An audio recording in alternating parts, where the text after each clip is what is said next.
ओम नमः शिवाय। गुरुजी सदा सहाय। ओम नमः शिवाय। गुरुजी सदा सहाय। जय गुरुजी। शुक्राना गुरुजी। जय गुरुजी। मैं पूर्ण रूप से निराश हो गया था। जीवन निरर्थक व्यतीत हो रहा था। प्रभु पर मेरी आस्था नहीं रह गई थी। मुझे लगता था ईश्वर नहीं है। मैंने मंदिरों में जाना और प्रार्थना करना भी बंद कर दिया था। जीवन बोझ लगता था। कई बार मैं सोचता था कि भगवान ने मुझे पैदा ही क्यों किया, मुझे कष्ट में देखकर प्रसन्न होने के लिए। यदि कहीं ईश्वर में भी थे तो केवल पीड़ा ही पहुंचाने के लिए थे।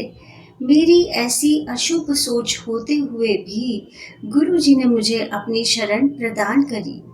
उन्होंने दर्शन देकर मुझे कृतार्थ किया, बच्चे की तरह मुझे पाला, मुझे इतना दिया कि मैं उनका धन्यवाद भी नहीं कर सकता।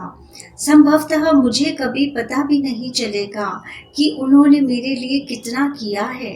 उसके विपरीत, उसके विदित आशीर्वाद तो सागर में बहते हुए हिमशिला के समान है। उसका एक भाग समुद्र तल के ऊपर और 9 भाग नीचे जल में छिपे रहते हैं, और वे सब तय किया जब मैं उसके योग्य भी नहीं था। कभी भी मेरे कहे बिना, कभी भी मुझे यह आभास ना देते हुए कि वे इतना कुछ कर रहे हैं। कैंसर के प्रकोप से मुक्ति। गुरु जी के प्रथम दर्शन का सौभाग्य हमें मार्च 1998 में प्राप्त हुआ। मैं 24 वर्ष का था और मेरी न्यूरोब्लास्टोमा, एक प्रकार का कर्कट रोग की शल्य क्रिया हो चुकी थी। मेरा जीवन प्रिय समाप्त था। मेरी माँ की एक सहकर्मी व्यवसाय से दोनों चिकित्सक ने गुरुजी के चमत्कारिक उपचार के बारे में बताया था। स्वाभाविक था कि बिना किसी पूर्व अनुभव के मैं संशय में ही था। उनके निर्देश के अनुसार गुरुजी को मेरी स्थिति से अवगत कराया गया। गुरुजी का उत्तर मात्र कल्याण कित्ता यह था। उस समय हमें इन शक्तिशाली शब्दों के अर्थ का बिल्कुल भी ज्ञान नहीं था। गुरुजी का कहा शाश्वत सत्य होता है, यह जानने के लिए मुझे दिव्य वरदान मिला था। समय लगा, मुझे लंगर और प्रसाद मिल रहे थे। वह गुरुजी के उपचार के यंत्र थे। परिणाम सबके देखने योग्य थे। अविश्वसनीय रूप से स्वास्थ्य लाभ हो रहा था। कुछ माह के पश्चात ही दिव्य उपचार सर्वविदित हो गया। शल्य क्रिया के 6 माह के पश्चात रोग की स्थिति के परीक्षण के लिए मैं 100 सिटी स्कैन के लिए गया। स्कैन में पता लगा कि शल्य क्रिया के तुरंत बाद किए गए स्कैन में देखे गए तीनों संदिग्ध चिन्हों के गुर्दे, वकृत और उदर पर कोई भी आसार शेष नहीं रह गए थे। यह तो चमत्कार हो चुका था। मेरा शरीर कर्कट रोग के प्रकोप से मुक्त हो गया था। कालांतर में मैं बिल्कुल रोग मुक्त हो गया था। आज उसे 1 दशक बीत चुका है। ना केवल वह रोग ही समाप्त हुआ, गुरुजी की दया से मेरा स्वास्थ्य भी बिल्कुल ठीक है। मेरी औषधियाँ केवल लंगर और चाय प्रसाद ही है।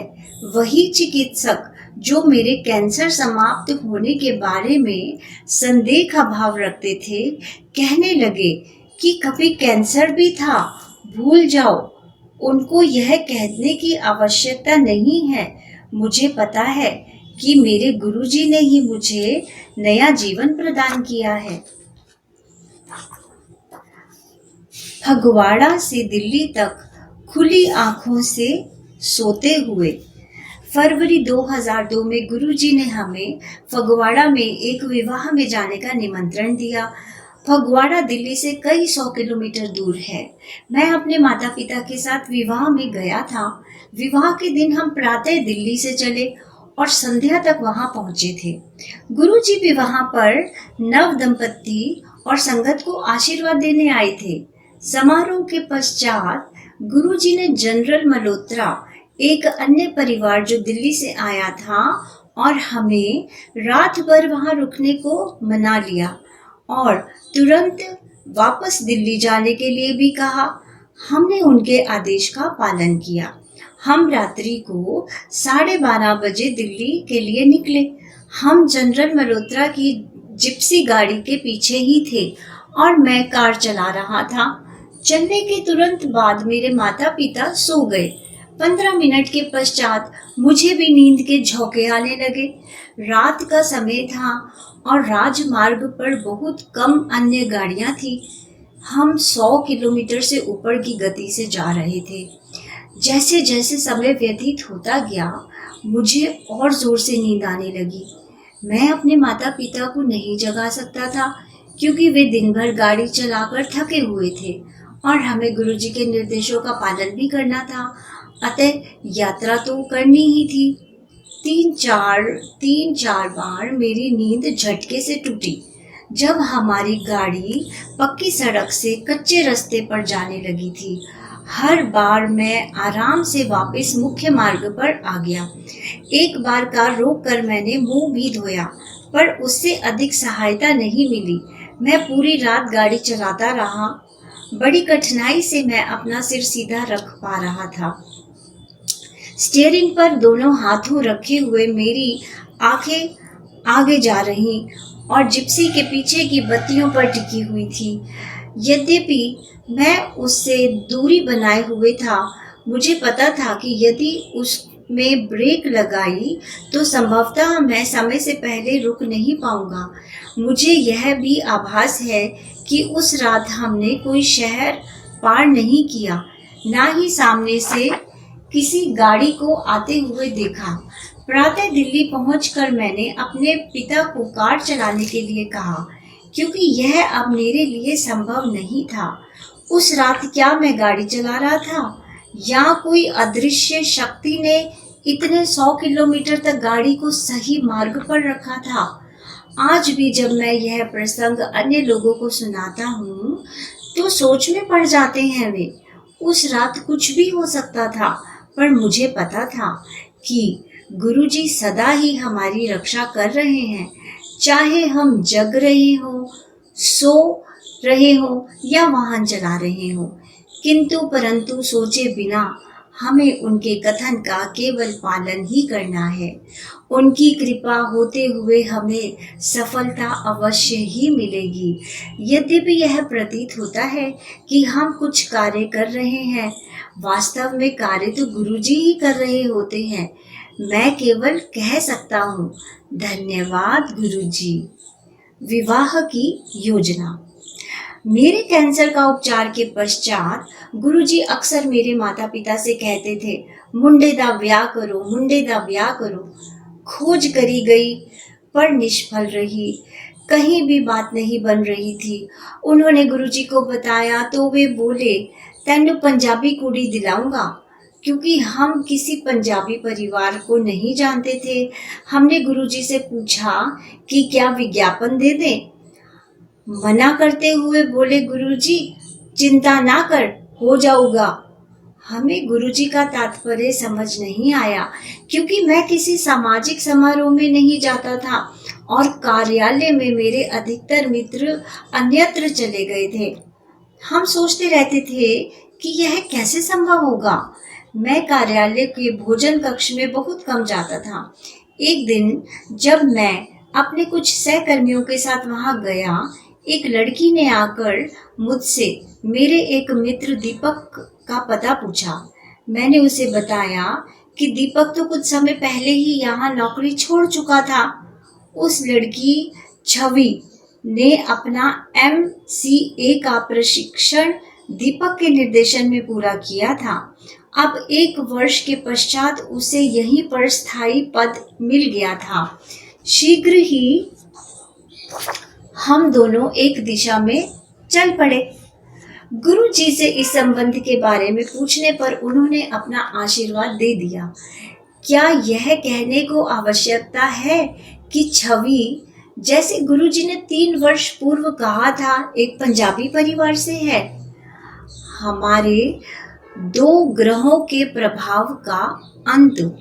विवाह के उपरांत हमारी समस्याएं शुरू हो गई। सब गलत होता लग रहा था। छोटी मोटी बातों पर हम लड़ने झगड़ने लग गए थे। इनका स्तोत्र कुछ भी हो सकता था। या तो हम एक साथ नहीं होते थे, और जब होते थे तो झगड़ा कर रहे होते थे। समय व्यतीत होने के साथ साथ हमारे झगड़े के प्रकार में वृद्धि होती रही। यहाँ तक ये हुआ कि हमने इस बारे में गुरुजी को बताना आरंभ कर दिया।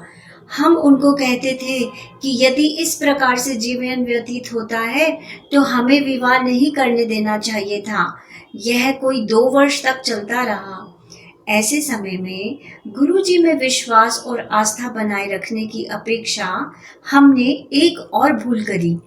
हम एक प्रसिद्ध ज्योतिषी के पास चले गए। जब हमने उन्हें अपनी जन्म पत्रियां दिखाई तो वे बोले, तुम दोनों को इतने दिन जीवित रहने पर प्रसन्न होना चाहिए। तुम्हारी जन्म पत्रियां तो ऐसी हैं कि या तो दोनों में से एक ने एक दूसरे की हत्या कर दी होती, या दूसरा विवाह करने की सोच रहा होता। जैसे दुरुत्साहित करने के लिए इतना कम था, उसने एक और बुरी बात कह डाली।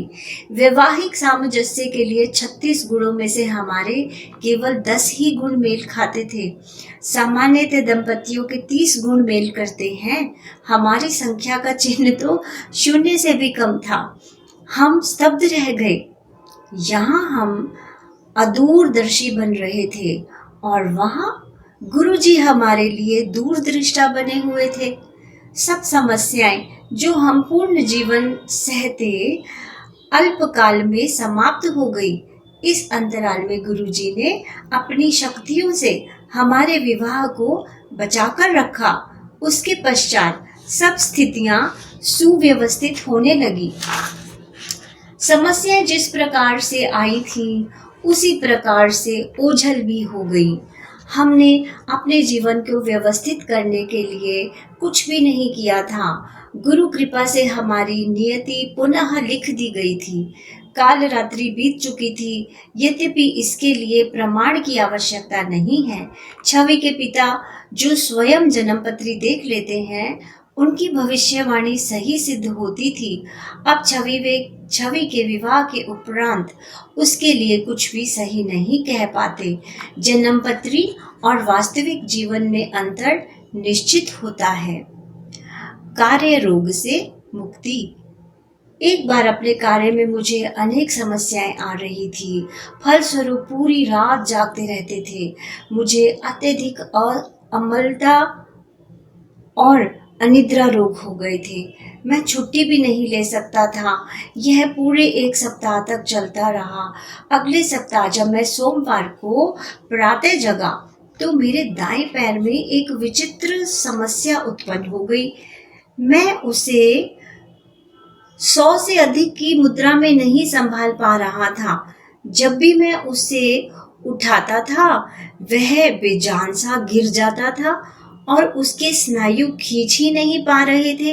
पहले तो प्रतीत हुआ कि यह अस्थायी शिथिलता है, पर जब पूरे दिन ही ऐसा होता रहा तो कोई बड़ी समस्या होने के आसार लगने लगे। मुझे अपने कार्यालय से छुट्टी लेनी पड़ी क्योंकि मैं ठीक से चल ही नहीं पा रहा था। चलने के लिए मुझे उस टांग को खींचना पड़ रहा था। मैंने छुट्टी के लिए निवेदन किया तो वह तुरंत स्वीकृत हो गई। पिछले सप्ताह की व्यस्तता को देखते हुए यह असंभव सा लग रहा था। अगले कुछ दिनों में मैंने चिकित्सालयों के चक्कर काटे, जहां अनेक स्नायु विशेषज्ञों के अनेक परीक्षण हुए। यद्यपि सब परिणाम सामान्य आए, समस्या फिर भी शेष थी।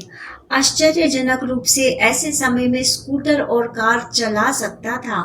अपनी पत्नी को कुछ किलोमीटर दूर उसके कार्यालय तक छोड़ने के लिए यह मैंने किया भी, क्योंकि जब मेरे पैर का कोण 100 से कम होता था, मैं अपने रुग्ण पैर से काम ले सकता था। वह ब्रेक और गति नियंत्रित करने के लिए काम में लाया जाता है। समस्या की गंभीरता और चिकित्सालयों में परीक्षण आदि करवाने के कारण मेरा मन कार्य संबंधी तनाव से हट गया। 3 सप्ताह के उपरांत मैंने फिर से कार्यालय जाना आरंभ कर दिया। अब मैं मानसिक व शारीरिक रूप से स्वस्थ था। यह समस्या कैसे आई और कहाँ चली गई, इसका कुछ पता ही नहीं चला। समस्या का कब निदान हो पाया और उसका कोई उपचार भी नहीं हुआ था। इस शारीरिक समस्या से वास्तविक समस्या का अंत ही हो गया। गुरुजी को ही ज्ञात है कि हमारी समस्याओं को कब और कैसे अंत करना है।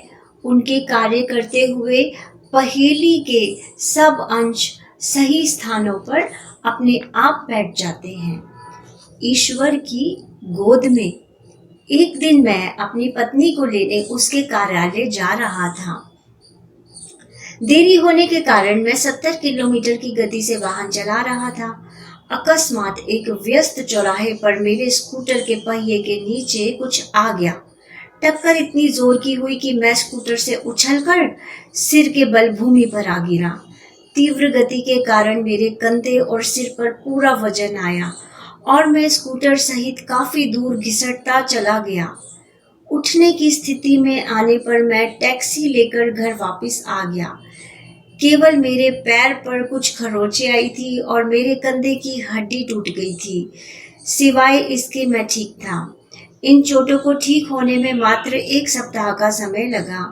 गुरुजी की कृपा और सुरक्षा स्पष्टतः ही दृष्टिगोचर थी। यद्यपि दुर्घटना कार्यालय से लोगों के लौटने के समय एक अति व्यस्त चौराहे पर हुई थी, पर उस समय वहां पर कोई अन्य गाड़ी आई ही नहीं। जिस प्रकार से मैं भूमि पर गिरा था, उससे सिर पर भयंकर चोटें आनी चाहिए थी और मेरी गर्दन भी टूटनी चाहिए थी, जिससे कि मेरी मौत हो सकती थी। किंतु मेरे मुंह पर एक भी खरोंच तक नहीं थी। जितनी दूर तक स्कूटर मेरे साथ घिसटता गया, उसी बीच में तेजी से आती हुई कोई अन्य गाड़ी स्कूटर से टकराती या फिर सड़क पर बने हुए मार्ग विभाजक से मेरा सिर या मेरा शरीर टकराता, पर ऐसा कुछ भी ना हुआ। अंत में कंधे की हड्डी टूटी। का 1 सप्ताह में ठीक हो जाना आप चमत्कारी ही कहेंगे। इस घटना के 1 सप्ताह के पश्चात ही हमें अपना घर बदलना पड़ा। जब मेरे माता पिता बाहर थे, मेरी पत्नी और मुझे घर का पूरा भारी सामान हिलाना उठाना पड़ा था। मेरे कंधे से उसका बोझ सरलता से उठा लिया। गुरुजी की सुरक्षा सबको अचंभित कर देती है। इससे पहले कि हमें विपत्ति का आभास हो, गुरुजी उससे सुरक्षा का प्रकट कर देते हैं। या तो समस्या की गंभीरता कम हो जाती है अथवा उस समस्या का हमें कभी गुरुजी आभास ही नहीं होने देते। असीमित सुरक्षा, पुनः बचाव। एक दिन मेरी पत्नी और मैं घर से कार्यालय के लिए निकले। हर बार की भांति मैं जल्दी में था और बहुत तेजी से गाड़ी चला रहा था। मार्ग सीधा होते हुए उस पर यातायात के बराबर था।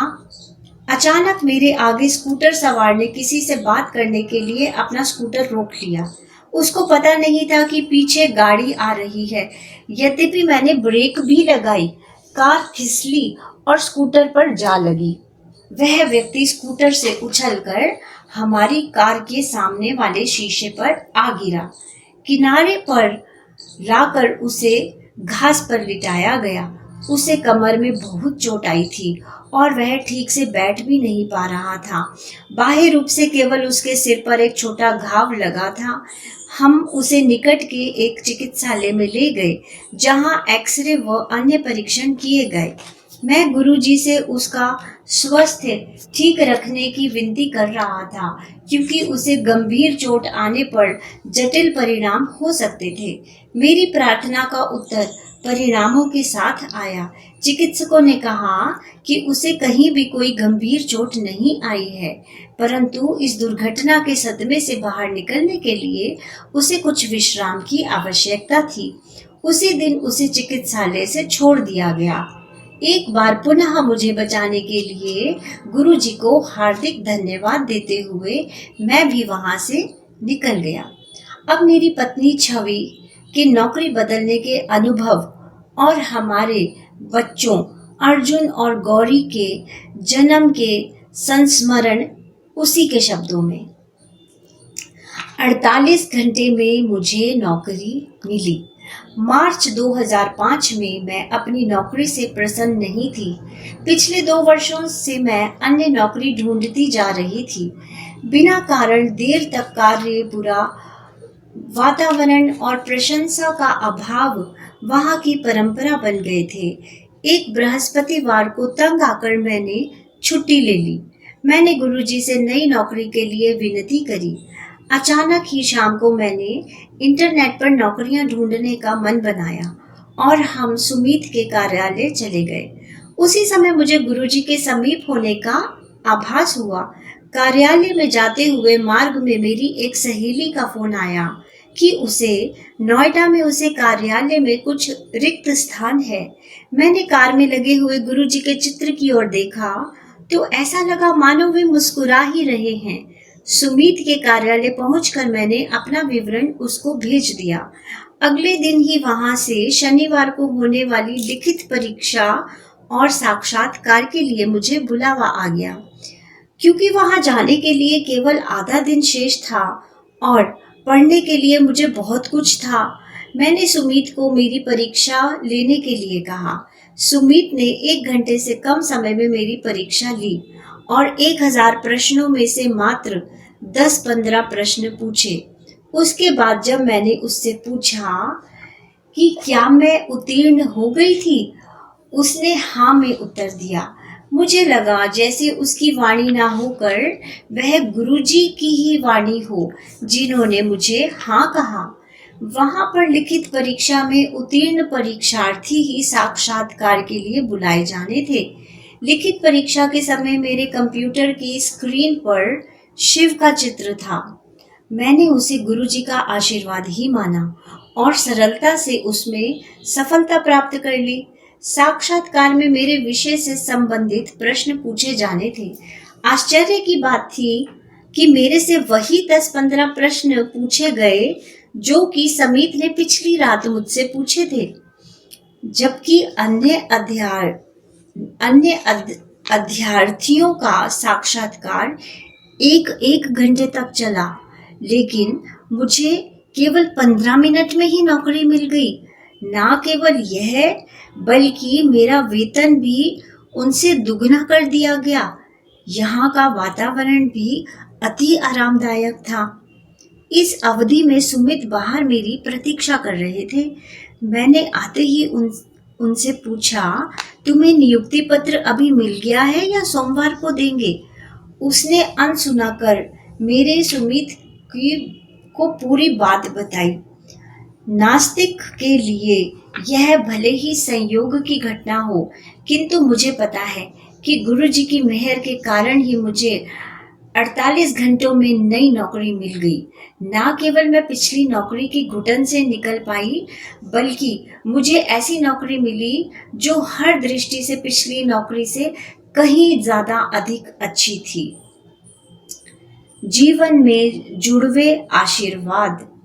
विवाह के 2 वर्ष बीतने पर हमने परिवार को बढ़ाने की बात सोची। जब हमें सफलता नहीं मिली तो हमने चिकित्सकों की सहायता ली। पहला बुरा समाचार था कि कुछ समस्या अवश्य है। कई चिकित्सकों के दर्शन और उपचार, आयुर्वेद, औषधि सेवन और अनेक परीक्षणों के पश्चात दुखद परिणाम ही सामने आए। मेरी समस्या के कारण मेरे गर्भ धारण करने की संभावना केवल 25% ही थी। मेरे पति के परिणाम और भी प्रतिकूल थे। परीक्षणों के अनुसार उनके वीर्य में शुक्राणु ही नहीं थे। हमें बताया गया कि न केवल सामान्य अथवा किसी भी कृत्रिम ढंग से, भले ही सबसे अच्छे ही क्यों ना हो, हमें तो संतान हो ही नहीं सकती।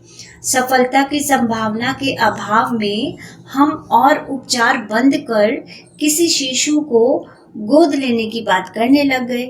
परंतु सब कुछ अभी समाप्त नहीं हुआ था। गुरुजी ने हमें उपचार कराते रहने के लिए ही कहा। 2006 में नव वर्ष की पूर्व संध्या को गुरुजी ने मुझे कहा, जा तेनू दवाई दिती, और हमने उसी दिन से उपचार आरंभ कर दिया। यह सरल नहीं था, किंतु गुरुजी ने हर कदम पर हमारी सहायता करी। शारीरिक या आर्थिक कष्ट हो, गुरुजी ने सदा ही अपनी दया हम पर बनाए रखी।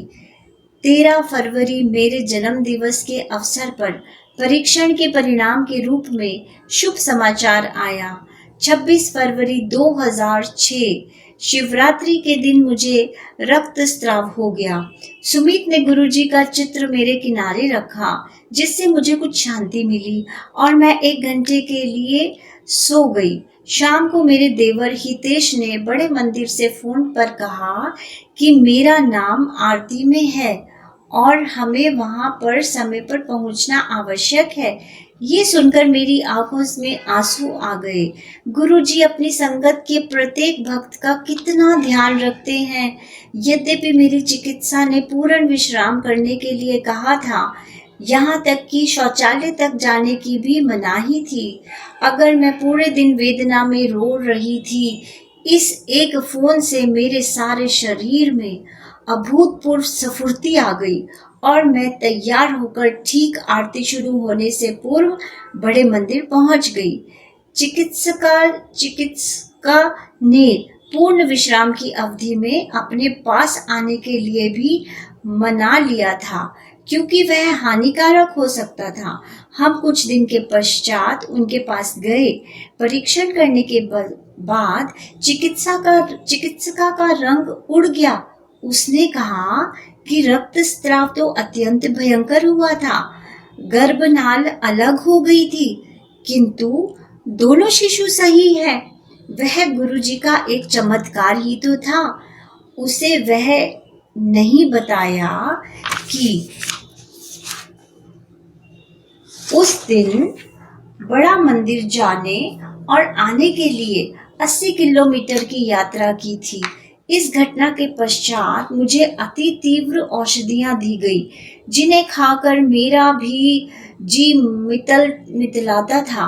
मैं ऐसी औषधि नहीं ले पाती थी और हर बार उसे खाते हुए गुरुजी से विनती करती थी।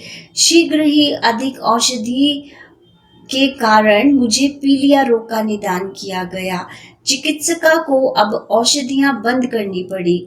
गुरुजी, एक बार फिर आपका हार्दिक धन्यवाद। चिकित्सकों ने गणना कर 22 अक्टूबर की जन्म तिथि बताई थी, किंतु गुरुजी के कहे अनुसार उनके वह सुनहरे उपहार जुड़वा 21 सितंबर को ही पैदा हो गए। चिकित्सालय से निकलकर हम उन्हें गुरुजी के आशीर्वाद के लिए एम्पायर एस्टेट ले गए। उन्होंने प्रेम से मुस्कुराकर उनको अर्जुन और गौरी नाम देकर गौरवान्वित किया। गुरुजी, हमें पता है कि जो कुछ आपने हमारे लिए किया है, उसके लिए हम कभी भी पूर्ण रूप से आपका धन्यवाद नहीं कर सकते हैं। आपके आशीर्वाद के इतने अवसर हुए हैं कि उन सबको लिखना भी संभव नहीं है। यहाँ पर तो केवल कुछ विशेष संस्मरण ही लिखे हैं। गुरुजी के हम हार्दिक आभारी हैं कि वे अपना आशीर्वाद, सुरक्षा और मार्गदर्शन देने के लिए सदा ही हमारे साथ रहते हैं। सुमित और छवि जेठरा, दिल्ली। जय गुरुजी, शुक्राना गुरुजी, धन धन गुरुजी। ओम नमः शिवाय, शिव जी सदा सहाय। ओम नमः शिवाय, गुरुजी सदा सहाय। जय गुरु जी संगत जी, शुक्राना गुरु जी, धन धन गुरु जी, जय जय गुरु जी।